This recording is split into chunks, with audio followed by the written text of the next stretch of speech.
masa tu bila kita terasa macam nak makan Maggi noodle, kita kena pandai-pandai simpan duit sendirilah. Bila ada lebih pocket money tu, sis akan beli 1 bungkus, 2 bungkus. Sis beli, sis sorok bawah katil. Bila sis terasa nak makan Maggi noodle, sis akan pergi rumah nenek kat sebelah dan sis akan suruh nenek masakkan. So bila arwah nenek buat, satu rumah akan bau lah. So bila bau, adik-adik lain akan datang mengecik lah. Nek masak apa, Nek? Siapa punya ni, Nek? Sheila punya. Bukan nak apa? Nak sikit boleh? Bila sis dengar je, nak sikit boleh? Tak boleh! Tapi bila sis dah meningkat dewasa, bila dah ada anak, sis dapat rasakan rezeki ni harus dikongsi. Sebab dalam rezeki kita, ada rezeki orang lain. Maggiku senang dimasak, lazat dimakan. Milik siapakah rambut ini?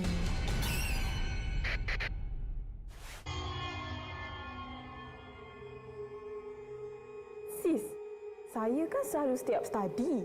Lepas tu, asyik jumpa rambut panjang banyak kat lantai. Entah-entah rambut Cik Ponti. Seram. Rambut panjang banyak macam ni? Entah-entah. Sis seram. Hei, ni rambut sis lah. Rambut saya? Mungkin sebab stres tadi, tak cukup tidur. Cuba shampoo Sunsilk Hijab Recharge anti rambut gugur dengan teknologi fragrance release pearls ni. Ada ginseng, kuatkan rambut. Lepas tu segar wangi sehingga 48 jam tau. Ingat tau sis, bila rambut kuat, semua pun dapat A+. Demikian itu tadi 2 daripada 4 iklan kajian pilihan kami. Assalamualaikum warahmatullahi wabarakatuh kepada Dr. Rohaida binti Harun serta rakan-rakan sekalian. Pada hari ini, saya Anis Sofia bersama rakan-rakan saya Nazfa Iza Amira, Nur Haida serta Siti Nur Fatihah daripada kumpulan 7 akan membentangkan kajian kami yang bertajuk Kesantunan Bahasa dalam bidang pengiklanan. Kesantunan berbahasa diertikan sebagai kesopanan dan kehalusan ketika menggunakan bahasa, baik dalam bentuk lisan maupun tulisan. Kesantunan bahasa wajar dipraktikkan semasa berkomunikasi dengan semua orang, sama ada orang yang dihormati, yang sama taraf ataupun orang yang lebih rendah tarafnya daripada penutur. Kesantunan bahasa secara umum merujuk kepada penggunaan bahasa yang baik, beradab, sopan, memperlihatkan kepribadian mulia serta menunjukkan penghormatan kepada pihak yang menjadi rakan berkomunikasi. Menurut Asma Haji Omar, kesantunan berbahasa ialah penggunaan bahasa sehari-hari yang tidak menimbulkan kebesaran, kemarahan dan rasa tersinggung dari pihak pendengar. Kesantunan boleh didefinisikan sebagai kata-kata yang tidak menimbulkan konflik, sesuai dan sentiasa menjaga hati dan air muka pendengar. Kesantunan dalam berbahasa juga boleh diwujudkan dengan mengambil kira kepentingan konsep budaya dan masyarakat. Hal ini demikian kerana strategi kesantunan serta nilai sesebuah masyarakat adalah berbeza mengikut norma hidup masing-masing. Pemahaman dan strategi kesantunan dalam kalangan masyarakat yang berbeza akan mendorong untuk mewujudkan suasana yang lebih harmoni dalam masyarakat sejagat. Menurut Hasma Haji Omar lagi, beliau juga menjelaskan bahawa terdapat kesaling bergantungan di antara dua aspek, iaitu aspek budaya dan bahasa dalam konteks ketamadunan sesuatu bangsa yang tidak dapat dipisahkan. Oleh itu, pemilihan bahasa yang santun dalam pelbagai konteks haruslah didasari oleh budaya yang sopan dalam sesebuah masyarakat. Lambakan iklan di pasaran pada masa kini didapati kurang menitik beratkan aspek kesantunan bahasa. Penggunaan bahasa seperti merendahkan orang lain, membangga diri dan mengejek sering digunakan dalam menyampaikan mesej atau pesanan dalam iklan.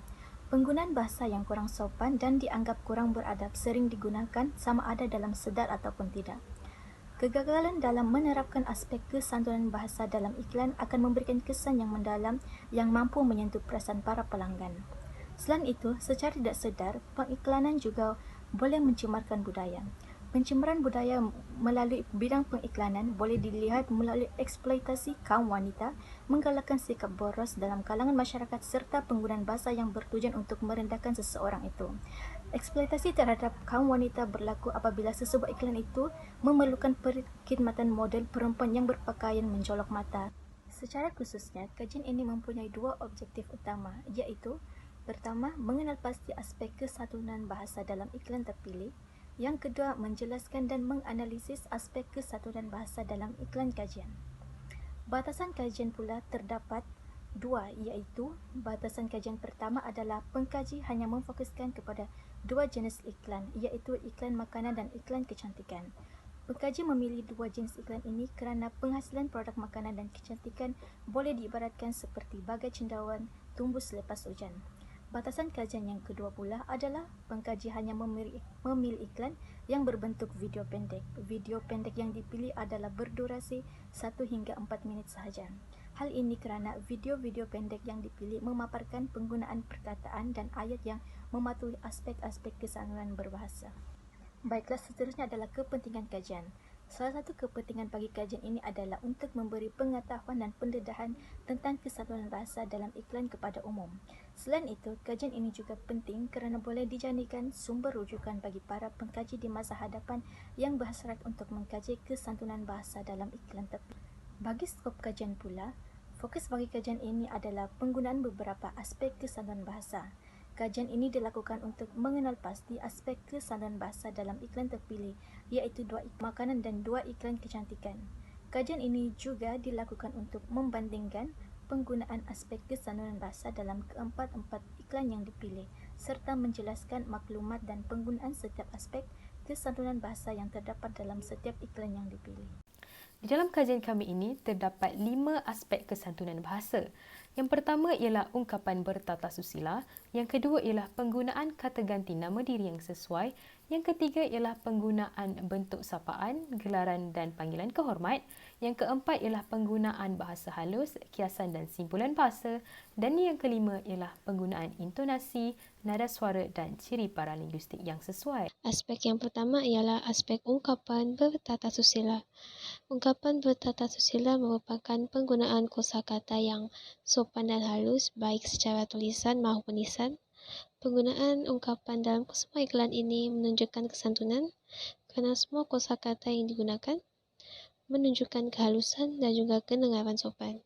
Sebagai contoh, dalam iklan Maggi Sah Malaysia oleh Sheila Rusli, perkataan lazat menggunakan kosakata yang halus dan sopan, menunjukkan kesedapan dan keenakan Maggi Malaysia ini. Penggunaan perkataan Maggi noodle juga menunjukkan mi Maggi tersebut dan juga perkataan bau yang menunjukkan aroma masakan Maggi Malaysia yang lazat. Aspek kesantunan bahasa yang kedua ialah aspek penggunaan kata ganti nama diri yang penting untuk menunjukkan hubungan antara penutur dan juga orang yang mendengarnya. Sebagai contoh, dalam iklan Maggi Sah Malaysia, penggunaan kata ganti nama diri pertama seperti kita dan juga perkataan kata ganti nama diri yang kedua seperti engkau dapat dijumpai dalam iklan tersebut. Begitu juga dalam iklan yang kedua, iaitu iklan Sunsilk Hijab Recharge, penggunaan kata ganti nama diri pertama iaitu saya dan juga penggunaan kata ganti nama diri yang kedua iaitu awak dapat dilihat dan dijumpai dalam iklan ini. Dan kesemua ini menunjukkan kesantunan dalam percakapan. Aspek kesantunan bahasa yang ketiga ialah aspek penggunaan kata sapaan, gelaran dan rujukan kehormat. Kata sapaan adalah kata yang digunakan untuk menyapa dan menegur seseorang individu secara rasmi ataupun tidak rasmi. Panggilan atau gelaran kehormat pula sering digunakan berdasarkan status dan pangkat seseorang itu seperti gelaran kekeluargaan, gelaran ikhtisas, gelaran keagamaan dan gelaran warisan. Sebagai contoh, dalam iklan Maggi Sah Malaysia oleh Sheila Rusli, terdapat penggunaan perkataan nenek yang merupakan gelaran kekeluargaan menunjukkan perhubungan pertalian darah dan juga perkataan sis yang diambil dari perkataan sister dari bahasa Inggeris yang kalau kita terjemahkan ke bahasa Melayu merupakan perkataan kakak yang juga merupakan gelaran kekeluargaan yang menunjukkan perhubungan pertalian darah. Dalam iklan Sunsilk Hijab Recharge juga kita dapat lihat penggunaan sis seperti sis dan juga sis suria. Kedua ini juga menunjukkan gelaran kekeluargaan yang berdasarkan hubungan pertalian darah. Selain itu, penggunaan cek yang merupakan ke-8 formal digunakan ketika ada sekatan sosial yang tertentu seperti sekatan pangkat dan juga hubungan yang tidak rapat. Baiklah, saya akan menyambung pembentakan ini dengan dapatan kajian yang keempat, iaitu aspek penggunaan bahasa halus, kiasan, dan simpulan bahasa. Secara amnya, bahasa halus merupakan variasi bahasa yang menggambarkan penggunaan bahasa yang sopan. Kehalusan itu dapat dilihat daripada penggunaan kosakata dan ungkapannya yang menunjukkan kesopanan dengan cara sapaan, gaya, dan intonasi yang penuh beradab. Kiasan pula ialah susunan kata atau bentuk bahasa yang memperkatakan sesuatu dengan mengkiaskannya kepada perkara lain, sama ada menyebut bandingannya ataupun tidak. Simpulan bahasa pula ialah ungkapan atau rangkaian perkataan yang disusun secara khas. Ungkapan tersebut memberikan pengertian yang berlainan daripada perkataan-perkataan asalnya. Kebanyakan simpulan bahasa ini terdiri daripada 2 patah perkataan. Baiklah, merujuk kepada iklan terpilih iaitu iklan Maggi Sah Malaysia oleh Sheila Rusli, terdapat contoh penggunaan kiasan dan bahasa halus yang digunakan dalam iklan tersebut, iaitu ungkapan, dalam rezeki kita ada rezeki orang lain. Ungkapan ini bermaksud rezeki seseorang telah diberikan Tuhan tetapi menerusi orang lain. Ungkapan ini tidak asing lagi kerana sentiasa digunakan dalam percakapan umum masyarakat kini. Selain itu, dalam iklan yang sama, penggunaan perkataan arwah yang merupakan bahasa halus yang digunakan dalam iklan yang merujuk kepada orang yang sudah meninggal dunia. Perkataan ini dilihat lebih beradab dan sopan untuk dituturkan. Dalam iklan terpilih yang lain, iaitu dalam iklan shampoo Sunsilk Hijab Recharge, terdapat penggunaan bahasa halus dan kiasan, iaitu rambut panjang banyak kat lantai, yang menunjukkan terdapat banyak rambut yang berguguran di atas lantai. Penutur kelihatan sopan kerana tidak menyebutkan secara langsung berkenaan isu rambut gugur kerana mungkin isu itu agak sensitif bagi individu yang sedang mengalami masalah tersebut. Dapatan yang terakhir ialah aspek penggunaan intonasi, nada suara dan ciri paralinguistik. Intonasi secara umumnya merujuk kepada turun naik nada suara yang sering digunakan dalam bentuk lisan. Intonasi adalah sangat penting semasa kita berkomunikasi dengan individu lain. Paralinguistik pula ialah bahasa badan yang digunakan oleh individu bagi menjelaskan sesuatu perkara kepada orang lain. Bahasa badan tersebut termasuklah gerak-geri dan ekspresi wajah.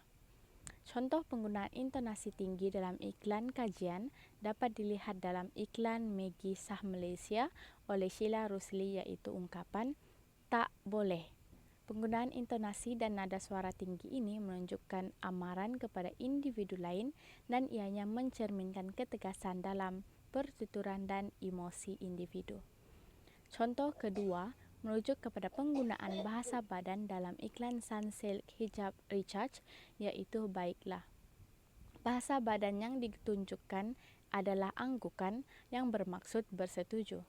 Dalam iklan shampoo Sunsilk Hijab Recharge ini juga, penutur telah menggunakan pelbagai intonasi dan nada suara termasuklah nada rendah, nada sederhana dan nada tinggi yang menggambarkan emosi setiap penutur semasa bercakap. Contohnya, dialog milik siapakah rambut ini? Pada permulaan iklan, menggunakan intonasi dan nada suara rendah bagi menunjukkan situasi tertanya-tanya. Dialog, entah-entah rambut Cik Ponti. Ini pula menunjukkan nada suara yang sederhana yang menunjukkan situasi suspense. Dan akhir sekali dialog, Sis Surya, menggunakan nada tinggi yang menunjukkan situasi terkejut kerana penutur berasa ketakutan. Kesimpulannya, terdapat 5 aspek kesantunan bahasa yang boleh dipraktikkan dalam kehidupan seharian sama ada secara lisan maupun secara bertulis. Kesantunan bahasa dalam bidang pengiklanan akan menarik minat pelanggan untuk menonton iklan seterusnya mencuba produk yang dipasarkan. Kami berharap agar badan-badan produksi iklan lebih menitik beratkan kepentingan kesantunan bahasa dalam penghasilan iklan Dan kami juga berharap agar kajian ini dapat memberi pengetahuan dan pendedahan tentang kesantunan bahasa. Sekian, itu sahaja daripada kami. Kumpulan 7, terima kasih.